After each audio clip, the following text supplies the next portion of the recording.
Graça e paz, irmãos. Bom dia a todos. Culto de ceia, muito importante, né? Estou aqui diante da presença do Senhor, meio como vocês. As crianças podem subir. E eu tenho uma responsabilidade muito grande em minhas mãos em ministrar a palavra do Senhor. Todas as vezes que eu recebo essa incumbência, eu sempre peço para Deus muita graça, né?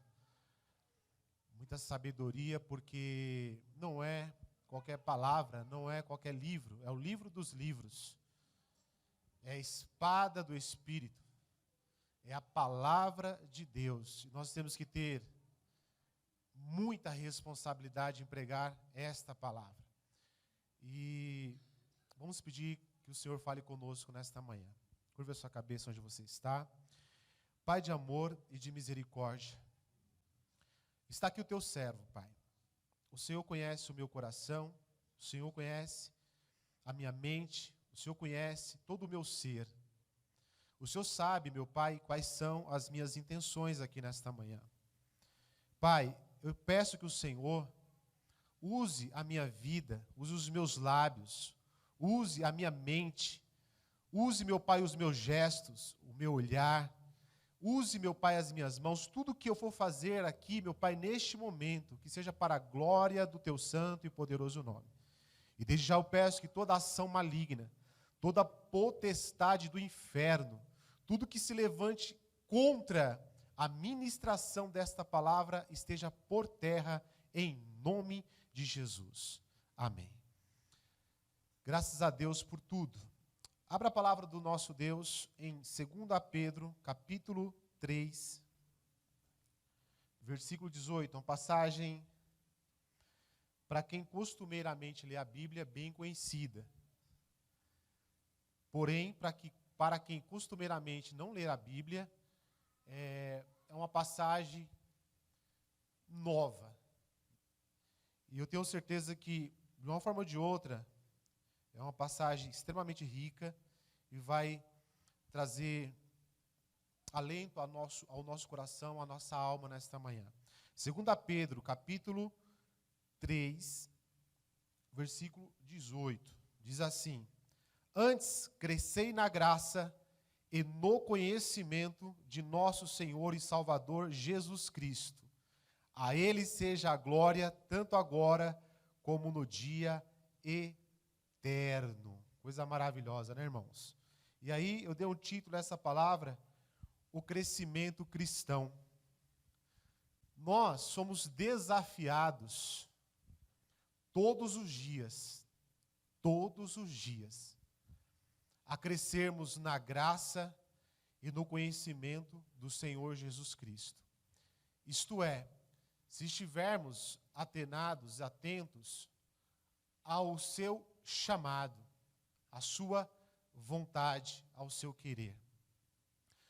O que não pode acontecer com nenhum de nós é nós estarmos dispersos, nós estarmos desatentos à vontade de Deus, nós estarmos presos à vontade do mundo, nós estarmos viciados às coisas que nos prendem, que são a maioria das coisas que nos cercam, que são coisas mundanas. Essa é a realidade. A igreja hoje, ela está no meio, ela está praticamente como o joio no meio do trigo ou o trigo no meio do joio. É uma coisa que não dá para separar, ainda não dá para separar. Né? E quem está fazendo esta análise, quem está fazendo essa reciclagem todos os dias é o Espírito Santo. O Espírito Santo, você imagina exatamente neste momento o que ele olha, o que ele vê em nossas vidas, em cada um de nós, exatamente agora. Hoje, quando eu paro para pensar sobre o crescimento cristão, para todos nós aqui, hoje, será um marco zero nas nossas vidas. Porque é um dia de um novo começo. É um dia de uma nova história na nossa trajetória cristã. E você vai entender o porquê. O apóstolo Pedro, ele passou por isso que o Espírito Santo usa a boca dele para que cresça. Porque ao olharmos a vida de Pedro, Pedro que era uma pessoa explosiva, Pedro que era uma pessoa mediatista, pensava no agora, na ação do agora, não tinha qualquer preocupação se o que estava fazendo era da vontade de Deus ou não. Exemplo, quando ele cortou a orelha daquele soldado chamado Malco, e o Senhor na mesma hora o repreendeu, colocou a mão sobre a orelha do soldado e foi restituída. E ele pediu que Pedro tirasse a mão da espada. Pedro não entendeu nada, porque Pedro, na sua concepção, estava defendendo o mestre. E, por sua vez, mais ainda, porque Pedro negou Jesus 3 vezes, sendo discípulo do Senhor, andando com o Senhor, testificando dos grandes milagres do Senhor. Pedro, quando viu Jesus sendo levado até o Sinédrio, sendo judiado, chicoteado, maltratado, Pedro ele foi experimentado, mas tu não é um deles?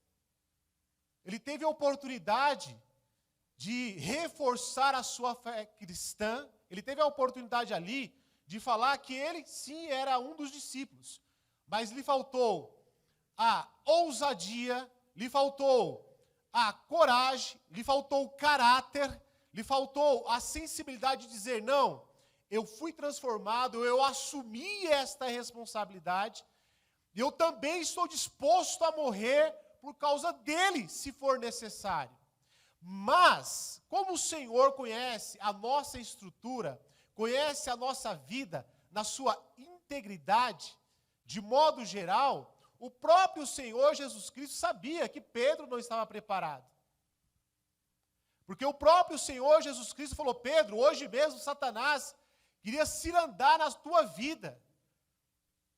Mas eu orei por ti, Pedro. Porque Jesus sabia que Pedro precisava ainda de um crescimento, de uma maturidade, de um ajuste espiritual na vida dele. E, para resumir aqui a vida de Pedro, quando Jesus morreu e ressuscitou, uma das primeiras pessoas que Jesus teve a oportunidade de rever o seu caráter, a sua sensibilidade cristã, o seu objetivo cristão, foi exatamente na vida de Pedro. E da mesma forma que Pedro negou Jesus 3 vezes, Jesus chega a falar para Pedro também 3 vezes. Se tu me amas, apacenta os meus cordeirinhos. Se tu me ama, apacenta os meus cordeirinhos. Se tu me ama, apacenta as minhas ovelhas. Ao ponto de Pedro falar para Jesus, sim, Senhor, tu sabes que te amo. Tu sabes que eu não sei viver sem ti. Tu sabes que eu errei, é fato. Que eu não sabia o que estava fazendo, mas eu te amo. Eu não consigo viver sem a tua presença e sem o teu chamado.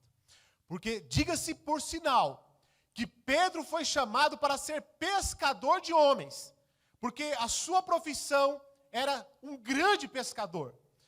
Pedro era um exímio pescador, e ao ser chamado por Jesus, ele tornou-se, para ser chamado um pescador de almas. Na trajetória do seu chamado com Cristo, ele não conquistou muitas almas, mas depois que ele teve o encontro com Cristo, na ressurreição de Cristo, no concerto, no alinhamento espiritual que ele teve com Cristo, perceba que o foco de Atos dos Apóstolos, se eu não me engano até o capítulo 9, porque do 9 em diante foca bastante sobre a vida do apóstolo Paulo, mas antes do capítulo 9, você vai ver que Pedro, na sua primeira pregação, 5.000 almas se convertem ao Senhor.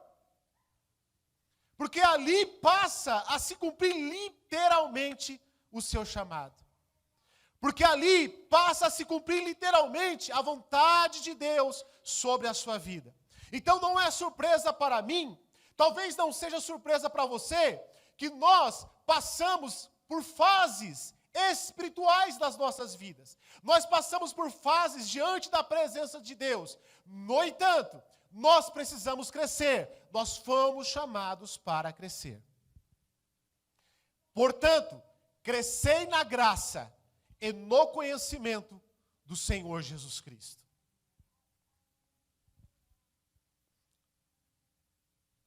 Crescer na graça e no conhecimento, primeira coisa, experiências pessoais com Cristo. Desde o momento que você aceitou Jesus Cristo como seu único e suficiente Salvador, você tem propensão a passar a ter experiências com Cristo. Você pode ter experiências com Cristo mesmo antes de se batizar nas águas. Só pelo fato de aceitar Jesus, só pelo fato de vir na igreja, só pelo fato de amar ao Senhor, você pode ter experiências com Ele. Quais experiências? Experiências de sentir a presença do Espírito Santo. Experiências de louvar ao Senhor e ser tocado por Ele, sentir a presença do Espírito Santo. Experiência de ler a Bíblia Sagrada e o Senhor falar com você e mudar o seu dia no momento que você lê a palavra de Deus naquela hora. Experiência de você, ao ler a palavra do Senhor, mesmo não sendo batizado, hein? Experiência ao você ler a palavra, o Senhor te usar para ser canal de bênção, para falar para uma pessoa não convertida ainda. Amém? Então, experiências. Quando você passa a se tornar um servo, uma serva de Deus, a propensão natural das coisas é que você passa a ter experiências com Cristo. E eu me lembro, porque ninguém chega, irmãos, a certos pontos sem o antes. Tem o antes. Tem uma história. Alguns sabem aqui, eu já testemunhei isso. E eu reforço o meu testemunho hoje. Eu aceitei Jesus com 18 anos. 18, eu vejo aqui jovens aqui, 15, 14, 16, 17. Eu tive a oportunidade de ser evangelizado. Minha mãe me evangelizou. Uma amiga do trabalho me evangelizou, pregou, e eu falava, é tudo ciência, esse negócio de Gênesis é ciência, eu falava para ela. Ela, não, Deus criou os céus e a terra, está escrito. Eu falava, mas é a ciência. E eu fui bastante evangelizado antes de ir para a igreja. E um dia eu resolvi ir para a igreja e aceitar a Jesus como meu suficiente Salvador. E eu olhava para as pessoas tocando, olhava para os pregadores, eu falava, nossa, que coisa diferente. Diferente de tudo aquilo que eu tinha visto até então no mundo. Quando a gente fala mundo, na vida secular. Porque a palavra está sendo gravada e as pessoas às vezes pensam que a gente não está no mundo, nós estamos no mundo ainda. Então, no aspecto secular da coisa, né, que não envolve a igreja propriamente dita. Eu ficava admirando, meus olhos brilhavam. E o que me via à mente, naquela ocasião de jovem, olha, eu quero conhecer mais dessa Bíblia. Eu quero conhecer mais, né, do que é esses instrumentos musicais. Eu quero aprender alguma coisa, eu quero ser útil, eu quero fazer alguma coisa dentro da igreja. Sabe aquela sede, sabe aquela fome, que para nós, hoje, para muitos, tem faltado? Por isso que lá em Apocalipse, capítulo 2, sobre a igreja de Éfeso, fala do primeiro amor. E a gente entende algumas coisas, porque acontece, às vezes, com cada um de nós essas coisas. Aquela vontade de querer fazer alguma coisa para Deus. Não, mas você tem que se batizar primeiro, né? Você tem que fazer todas as coisas sequenciais como a Bíblia pede. Eu falei, não tem problema, vou esperar o tempo que for necessário, mas eu quero fazer alguma coisa para Deus. Porque eu quero saber como que esse camarada prega desse jeito, como que ele conhece tudo da Bíblia desse jeito. Teve um dia que eu vi um pregador que o homem literalmente pregou sem ler a Bíblia. O capítulo 119 do Salmo todinho, irmãos. Salmo 119 é grande, concorda comigo que é grande? O camarada pregou o Salmo 119, se eu olhar a Bíblia, eu falei, isso não é possível. Um outro pregou, sabe, Porque muitos de nós se perdemos nessa decoração, de Gênesis, né, até Malaquias. E ele falando, né, Jesus se revelando de Gênesis dessa forma, depois citou todo o Pentateuco. Eu falei, meu Deus, como que esse homem consegue falar desse jeito, com tanta eloquência, com tanta sabedoria, com tanta facilidade? Porque, irmãos, a gente sai de alguns marcos zero da nossa vida. A gente passa a se conectar de um modo diferente. Isso não é obra de homem, esquece homem. Esquece capacidade humana. Esquece intelectualidade humana. Isso é coisa do céu. Isso é coisa divina. Isso é escolha divina. Isso é chamado divino. Isso é capacidade divina. Que o homem, que ninguém dessa terra tem poder de intervir. E eu dizia na minha imaturidade, um dia eu chego lá. Via Marcos Feliciano pregando, via um monte de gente imitando ele. Outros pregadores da época. Falei, um dia eu chego lá. Aí o que é preciso? Estudar. O que é preciso para chegar em alguns pontos da nossa vida? Estudar. E junto com o estudo vem o quê? Se esforçar. E junto com o esforço vem o quê? Objetivo. Para você sair de alguns marcos zero da sua vida e começar a engrenar-se no crescimento cristão, nós precisamos, primeira coisa, estar disposto na presença do Senhor para falar, Senhor, eis-me aqui. E se o Espírito Santo te tocar nesta manhã, de domingo, para falar, olha, eu tenho um chamado diferente para a sua vida. Aceite esse chamado diferente, porque é exatamente com você que ele está falando. Como a missionária que veio aqui domingo passado, ela falou de tantas as pessoas que estavam lá, o missionário orou por ela, e você vê que na vida dela está se cumprindo a vontade de Deus. Porque às vezes nós pregamos e achamos, irmãos, claro, que é para todo mundo que está aqui, mas a sensibilidade do Espírito Santo de Deus é para alguns em específico.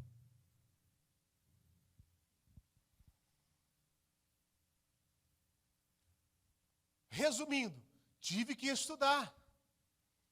Primeira coisa, para chegar ao nível das pessoas que eu tinha admiração, muito estudo.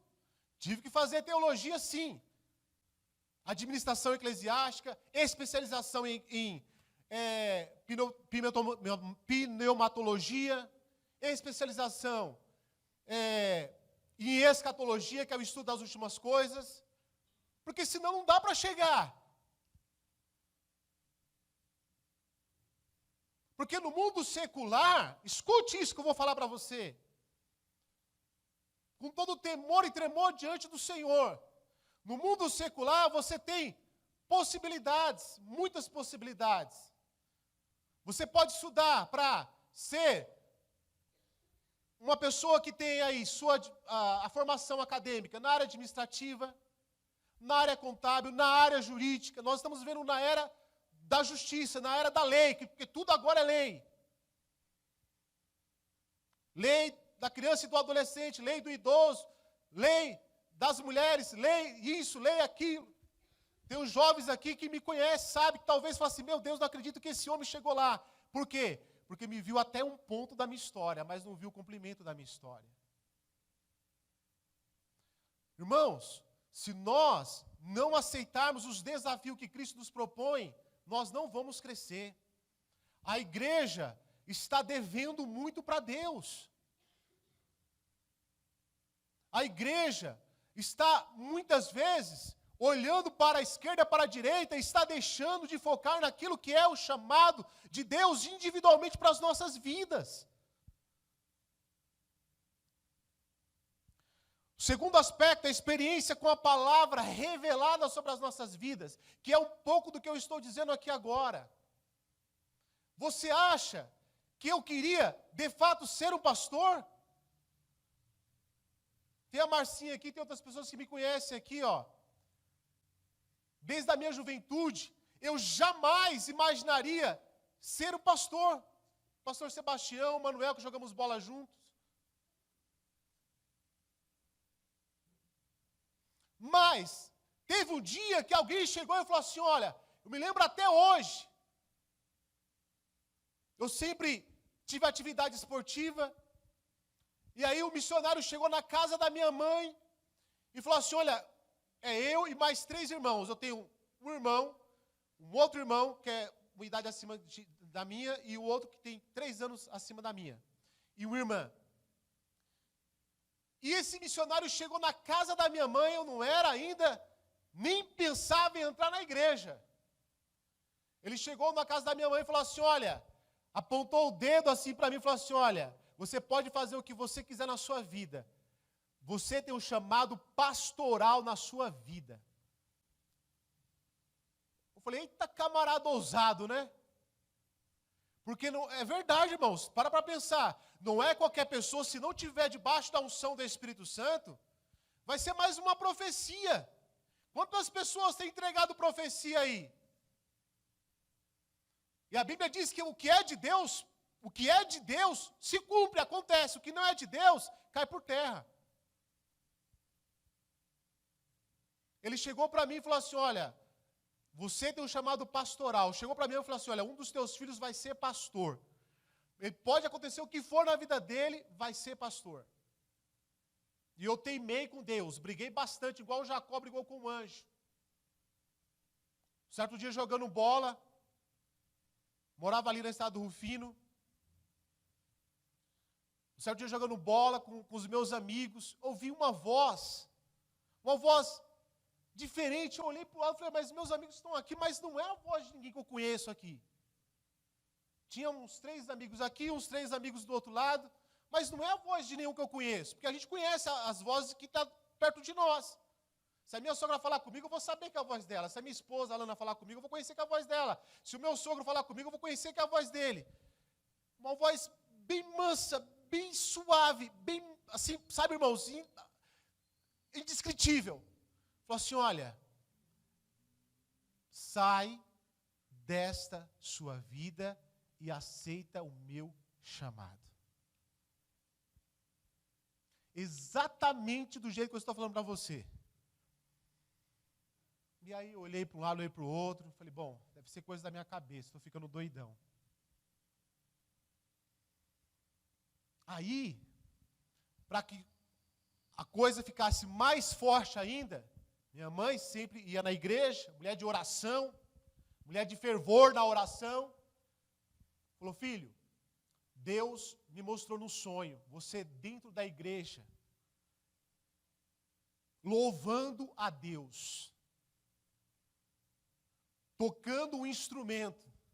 Falei, mãe, mas nem tocar eu sei, nem na igreja eu fui ainda. Ela falou, mas eu te vi. Um mês depois, veio um amigo meu e falou assim, olha, vamos para a igreja comigo. Eu aceitei. A partir daquele momento, irmãos, eu engrenei na presença do Senhor. Mas larguei tudo. Sabe o que é você largar tudo? Tudo. Tinha disco, naquela época era disco de vinil importado, caro, quebrei tudo. Os meus amigos iam bater na porta das baladas, vamos lá, é hoje. Eu falei, não, agora a minha vida é outra. Mas isso não vinha só de mim, não era uma coragem natural minha. Era porque o Espírito Santo já estava me dando condições de encarar uma nova realidade, um novo marco zero na minha vida.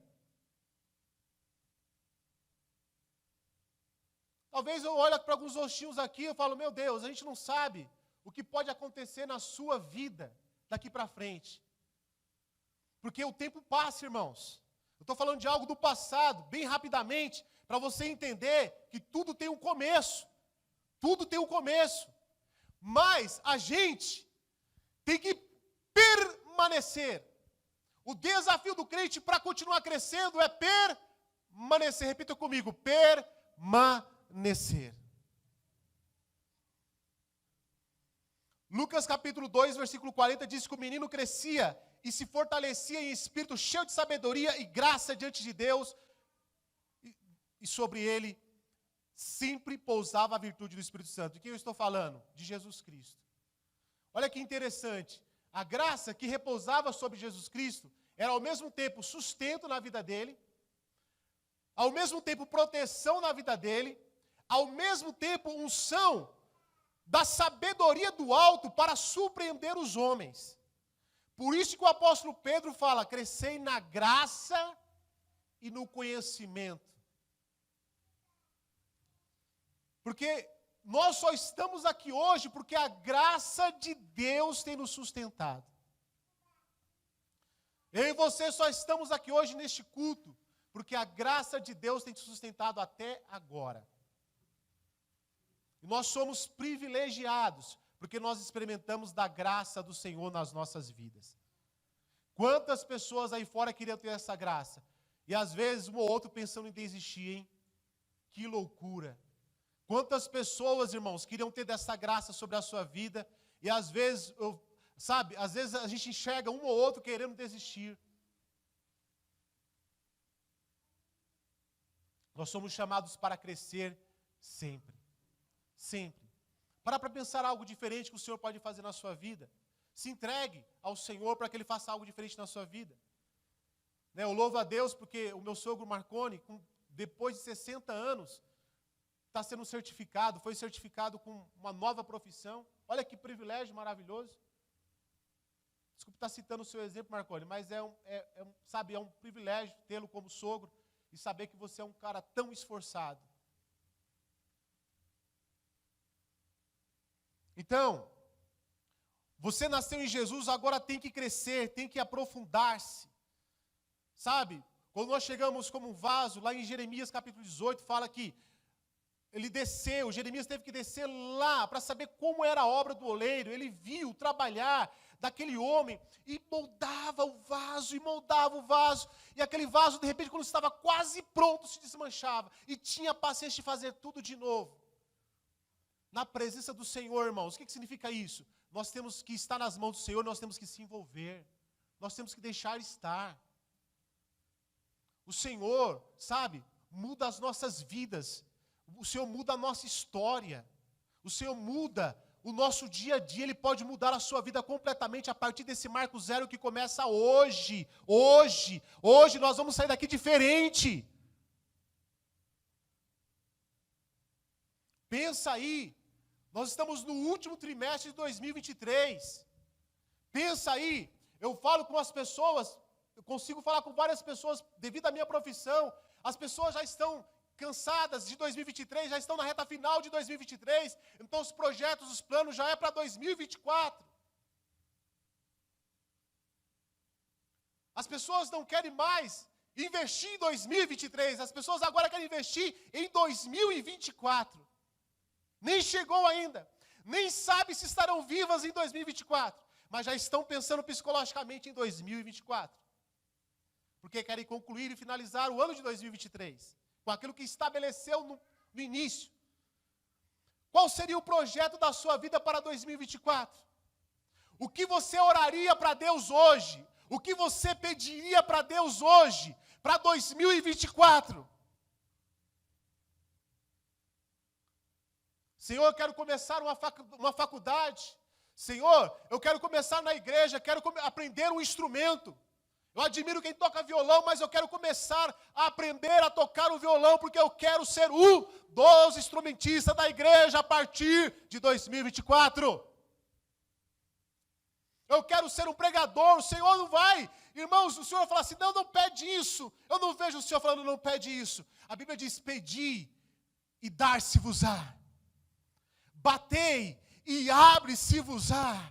Buscai e achareis. O Senhor não proíbe ninguém de abrir a boca e pedir algo. Claro que a última palavra é de Deus, não é nossa. Mas Ele não proíbe você de pedir alguma coisa que está, fomentando, ardendo no seu coração. Vai chegar o dia que eu vou embora. Vai chegar o dia que o pastor Reinaldo vai embora. Vai chegar o dia que o pastor Davi vai embora. Vai chegar o dia que o pastor Manuel vai embora dessa terra. Quem vai nos substituir? Qual será os próximos pregadores dessa igreja? Qual será o próximo pregador que está me ouvindo aí no YouTube? Qual será o próximo homem, jovem, mulher?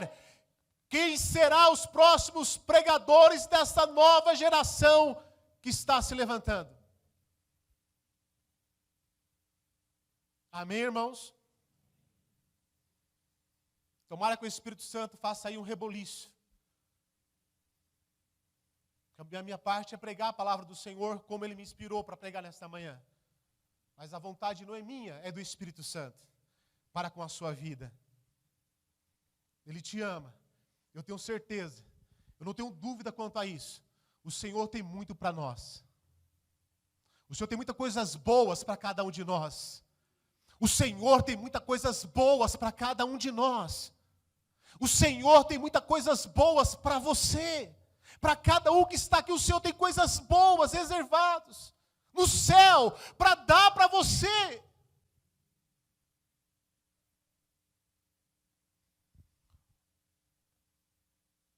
Nós precisamos, irmãos, entender essas coisas. E aí nós precisamos negar-se a si mesmo para algumas coisas que não agradam a Deus. Sabe, a igreja, nós precisamos se esforçar de verdade para algumas coisas que agradam a Deus. Porque o que desagrada a Deus já está cheio. Já tem muita coisa que, sabe, irmãos, pela minha experiência, pelaquilo que eu vejo na Bíblia Sagrada, pelaquilo que eu já testemunhei na minha vida cristã, tem muita coisa que desagrada a Deus. Então meu foco não é nem citar isso, mas tem coisas que agradam a Deus. Quer que eu cite algumas coisas que agradam a Deus? Na nossa fase de crescimento, de maturidade, de coisas novas, de um novo marco zero nas nossas vidas. Santificação agrada a Deus. Oração agrada a Deus. Comunhão agrada a Deus. Leitura, sabe, da palavra de Deus agrada a Deus. Só perguntar para você, qual é o versículo bíblico que você tem hoje em mente guardado? Ou você tem mais jogo de videogame? Ou você tem mais série de TV? Essas coisas, irmãos, oração, santificação, comunhão, leitura da palavra, sabe, congregar agrada a Deus. Quantas pessoas perderam o amor de vir à casa de Deus? Lamentável. Quantas pessoas perderam o amor de orar, de se debruçar, de se humilhar na presença do Senhor? Lamentável. Quantas pessoas perderam o prazer de falar a graça e a paz do Senhor Jesus Cristo, ou a paz do Senhor Jesus Cristo? Quantas pessoas perderam isso? Lamentável. Quantas pessoas perderam o prazer, sabe, de falar, Senhor, eu sou viciado nisso, naquilo, Senhor, eu faço um jejum, eu me sacrifico, eu nego a mim mesmo, porque eu quero ser diferente a partir de hoje.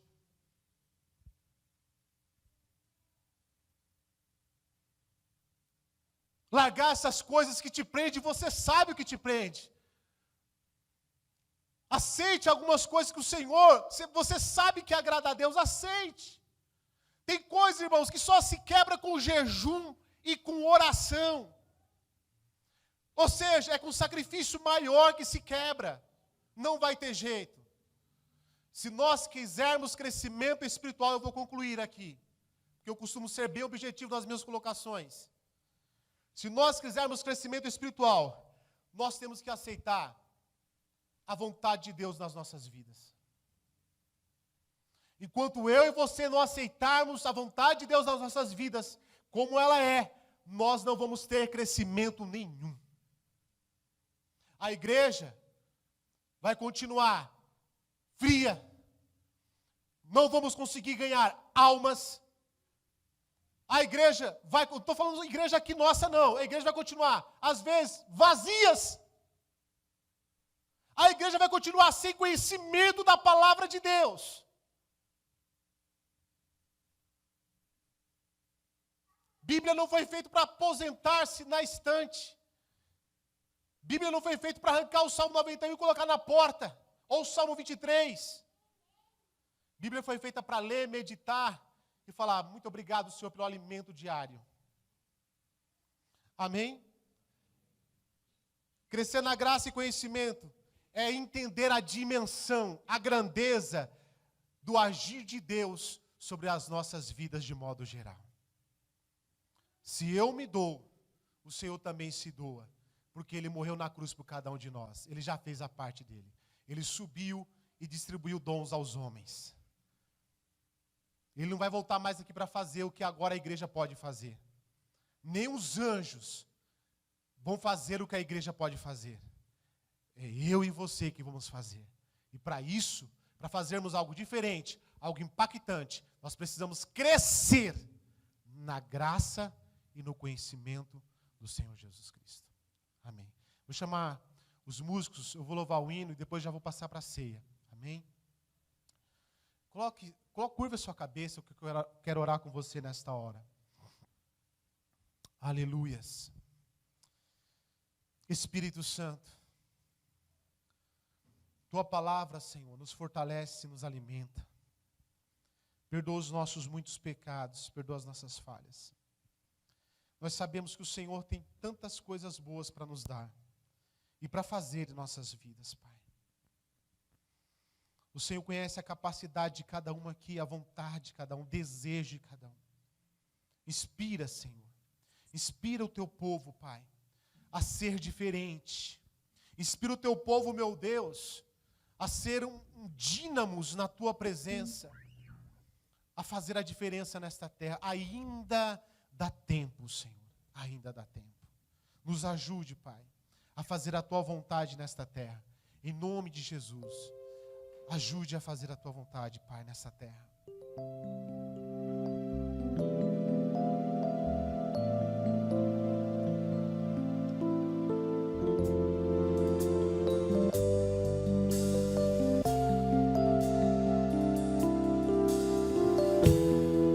Oh, aleluias. Deus poderoso, bendito seja o Teu nome, Pai.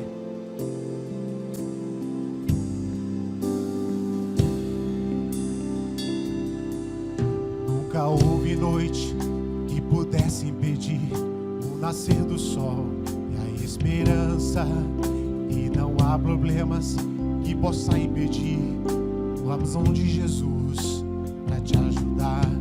Nunca houve noite que pudesse impedir o nascer do sol e a esperança, e não há problemas que possa impedir as mãos de Jesus para te ajudar. Haverá um milagre dentro de mim, vem descendo o rio pra me dar a vida. Este rio que emana lá da cruz, ao lado de Jesus. Haverá um milagre dentro de mim, vem descendo o rio pra me dar a vida. Este rio que emana lá da cruz, ao lado de Jesus. Aquilo que parecia impossível, aquilo que parecia não ter saída, aquilo que parecia ser minha morte, mas Jesus mudou minha sorte. Sou um milagre, estou aqui. Aquilo que parecia impossível, tantas coisas, aquilo que parecia não ter saída, aquilo que parecia ser minha morte, mas Jesus mudou minha sorte. Sou um milagre, estou aqui. Usa-me, sou teu milagre. Usa-me, eu quero te servir. Usa-me, sou a tua imagem.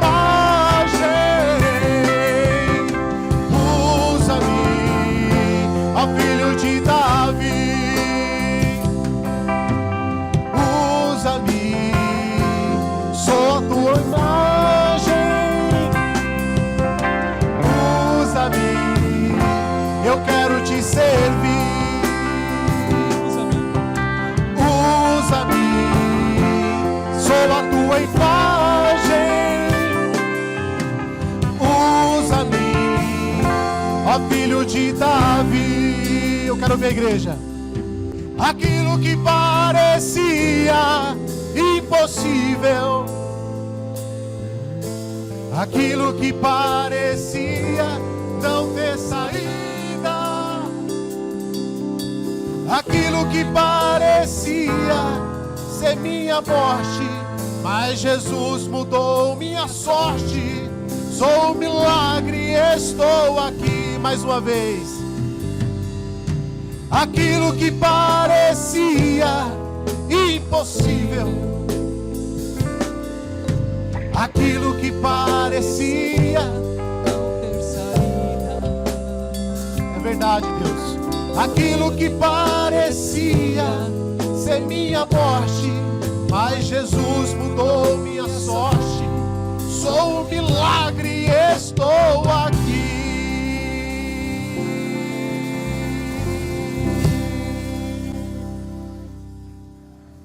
Aleluias. Você é um milagre na presença de Deus.